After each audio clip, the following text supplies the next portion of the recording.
Alright, so I'm in between clients right now, and I wanted to actually take a couple of minutes to spend some time talking about the importance of pre- and post-workout nutrition.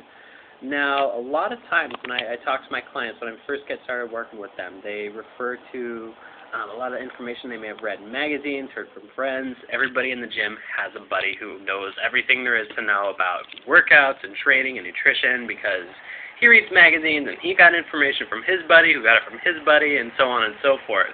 And so what I've noticed is that a lot of times we get a big string of really bad information passed around to a lot of people, and it kind of just gets generally accepted as fact.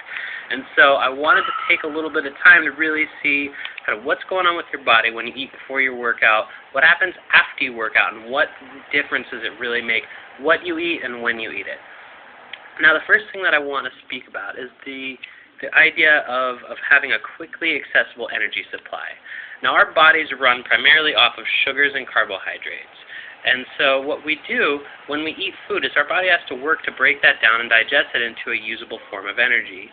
That usable form of energy is called glucose, or glycogen, which is sugar, basically. And what happens is when we eat before we work out, we build up those energy stores, those glycogen stores, and that way our body has energy quickly available on tap to help get us through the workouts that we're doing.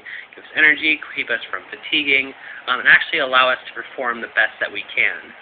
Now what happens, and why I always have my clients do a pre-workout meal or a shake, is that I want to build up those energy stores before we work out for the very reason of helping them to perform better and to have energy, etc. Now, there's a couple of things when it comes down to that pre-workout meal.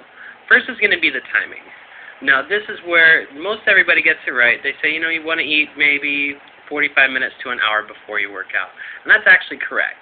And what that does is gives us just enough time for the food that you take in to actually be digested and broken down into that glycogen where it can be utilized. The other important part of your pre-workout meal is what you're eating. Now, since carbohydrates are easily broken down into sugars, a lot faster than proteins and fats, that's going to be the ideal place to get energy from to get us through our workouts.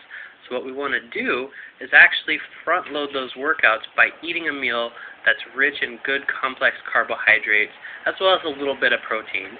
What that's going to do is give us the energy to last through our workout and actually perform a little bit better. Now what happens is over the course of, the 45 minutes to an hour or so, whatever your workout training program actually sets up for you, our body is utilizing that energy store that we just built up in the form of the pre-workout meal and our glycogen.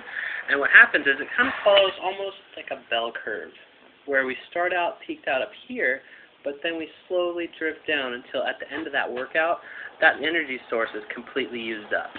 At this point, our body starts turning what's called catabolic, where it's looking to break down some energy, and if it's not getting it from an external source, it's going to be getting it from an internal one. And the quickest place for your body to get energy is from your lean muscle tissue. So that's the main reason why it's important to get food in your system within that 30-minute window that people talk about, because we want to prevent the breakdown of lean muscle tissue. So what we do here is we also want to quickly get energy in your body so it doesn't turn to that as an energy source. Now, this is where one of the biggest misconceptions is about pre- and post-workout nutrition. We want that post-workout meal to be rich in carbohydrates, not necessarily proteins. And this is where that 4-to-1 ratio comes in, which is a good general rule of thumb, but it is different for everybody. Now, what happens is if carbohydrates are the quickest thing that can be broken down as energy for our body, not only do we want those before we work out, but we want them there afterwards. So they're there, they're ready to be used, and it doesn't take a lot of work for our body. And so this is where we want to get our simpler carbs in, so maybe like a white rice or a piece of fruit, things like that are going to be utilized by the body quickly to replenish that glycogen store before it starts breaking up its muscle tissue. If you have any more questions, please feel free to email or even post your own content ideas on sbitiger.com or email at jaron@sbitiger.com.